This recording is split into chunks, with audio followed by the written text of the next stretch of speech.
So how much can you actually use from each account for a down payment?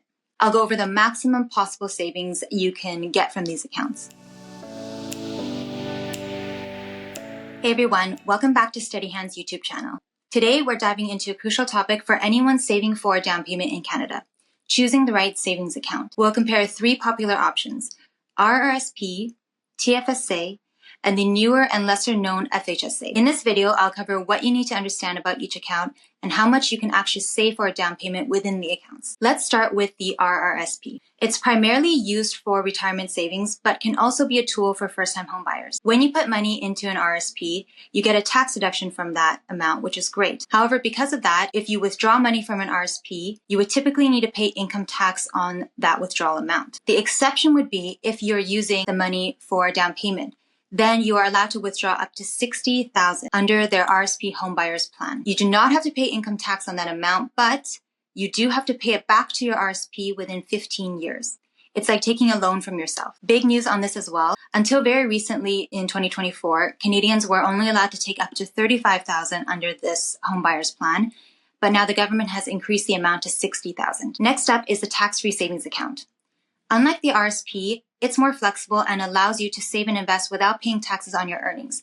You can put in as much as your personal contribution room allowed is, which is based on your age. Here is a quick chart for reference. The money grows tax-free, and then you're allowed to take it out and use it for whatever reason, home purchase being one of those reasons if you choose.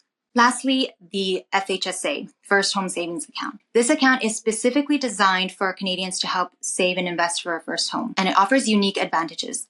You get a tax deduction when you put money into this account. The money then grows tax-free until you need to use it for a down payment. Then you can take it out and you do not have to pay anything back. It's the best of the RRSP and TFSA combined. Now, if you watch this far and are finding this content helpful, make sure to subscribe to our channel so you can keep up to date with more videos like this. So how much can you actually use from each account for a down payment? Obviously, this depends on how much you can save personally. For the purpose of this video, I'll go over the maximum possible savings you can get from these accounts. From the RRSP, as mentioned, the total that you can withdraw for the purpose of buying a first home is $60,000. From the TFSA, you could use the entire amount of your TFSA.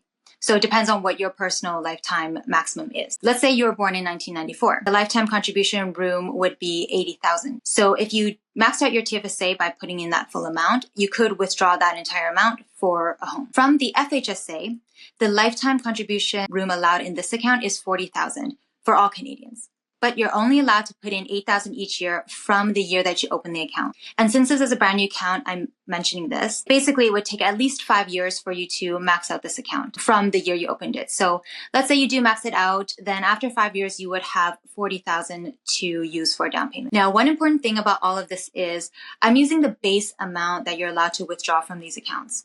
The total so far of all three accounts combined being $180,000, using the example of $80,000 from TFSA. However, if you were to invest your money in any of these accounts, then over the years, that money could potentially grow. So your $180,000 could grow to $190,000 or whatever. And so then you would be able to use that base amount plus whatever investment growth you had for your down payment. Okay, now don't skip over this next part. I have two very important notes and disclaimers for this topic. This video is only covering your registered investment account options. This means these are the government-created accounts that have tax advantages to them. There is the option to open a non-registered investment account to save for a home, but you have to pay tax on those earnings, so it's generally something you open after you utilize these registered accounts first. Secondly, and this is very important, this video is assuming every dollar you're saving is going to be used towards a first home. Obviously, that's not the reality for many people. If your life goal isn't to buy a home, then you can and should be saving for other goals as well. Remember, the RRSP was originally intended primarily for retirement, and the TFSA can be used for any goals at all. So it's important to keep a balance and a clear head on what's really important to you. For example, you could aim to use only your TFSA and your FHSA for a first home and keep your RRSP growing for retirement, which is what I'm personally doing. All that to say, you can save for retirement or other goals and save for a home at the same time. It just means you wouldn't be using the entire amounts of the accounts as I'm describing them in this video. All right, back to the accounts. Final ending note is I just want to say you have to make sure you're eligible to use and open these accounts, as well as eligible to draw from them for the purpose of this down payment. The CRA pages, I find, they're really clear about eligibility rules. So there's quite a few, and I recommend just going to the pages, which we'll link below, to make sure that you do qualify.